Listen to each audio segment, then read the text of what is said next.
നമസ്കാരം. സമഗ്രയിലേക്ക് സ്വാഗതം. തലശ്ശേരി നഗരസഭ ബജറ്റ് ചർച്ച കൌൺസിൽ ഹാളിൽ നടന്നു. ജനക്ഷേമകരമായ ബജറ്റ് എന്ന് ഭരണപക്ഷം വാദിച്ചപ്പോൾ പ്രഖ്യാപനങ്ങൾ ഒന്നുമില്ലാത്ത പ്രഹസന ബജറ്റ് എന്ന് പ്രതിപക്ഷം തിരിച്ചടിച്ചു. കേന്ദ്ര ഫണ്ട് ലഭിക്കുന്നില്ലെന്ന് പരാതിപ്പെടുന്നവർ ബജറ്റിൽ കൂടുതലും ഉൾപ്പെടുത്തിയത് കേന്ദ്ര പദ്ധതികളാണെന്ന് ബിജെപി പ്രതിനിധികൾ ചൂണ്ടിക്കാട്ടി. തലശ്ശേരി നഗരസഭ വൈസ് ചെയർമാൻ MP ജയരാജനാണ് ബഡ്ജറ്റ് അവതരിപ്പിച്ചത്. കഴിഞ്ഞ ബഡ്ജറ്റിൽ പ്രഖ്യാപിക്കപ്പെട്ട മിക്ക പദ്ധതികളും പൂർത്തീകരിക്കുകയും ബാക്കിയുള്ളവ പൂർത്തീകരണത്തിന്റെ അന്തിമഘട്ടത്തിലാണെന്ന അവകാശവാദവുമായാണ് vice chairman MP Jayarajan budget അവതരിപ്പിച്ചത്. ഇതിന്മേലുള്ള ചർച്ച നഗരസഭാ ചെയർപേഴ്സൺ KM ജമുന റാണി ടീച്ചറുടെ അധ്യക്ഷതയിൽ നടന്നു.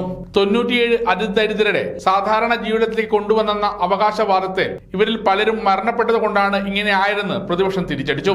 അർഹതയില്ലാത്തവരെ അതിദരിദ്രരാക്കി പിന്നീട് അതിദാരിദ്ര്യമില്ലാത്ത പ്രഖ്യാപനം നടത്തുകയാണെന്ന് പ്രതിപക്ഷം കുറ്റപ്പെടുത്തി. കേന്ദ്ര സഹായം ഇല്ലെന്ന് പറയുമ്പോഴും അമൃത് കുടിവെള്ള പദ്ധതി, ശുചിത്വ ക്യാമ്പയിൻ തുടങ്ങിയവയൊക്കെ കേന്ദ്ര പദ്ധതിയാണെന്ന് BJP കൌൺസിലർ ചൂണ്ടിക്കാട്ടി. വിശ്വാസ്യതയില്ലാത്ത തള്ളു ബഡ്ജറ്റാണ് അവതരിപ്പിച്ചതെന്ന് പ്രതിപക്ഷം കുറ്റപ്പെടുത്തി. വഴിപാട് പോലെ ഇത് വർഷാവർഷം തുടരുകയാണെന്നും പ്രതിപക്ഷം പറഞ്ഞു.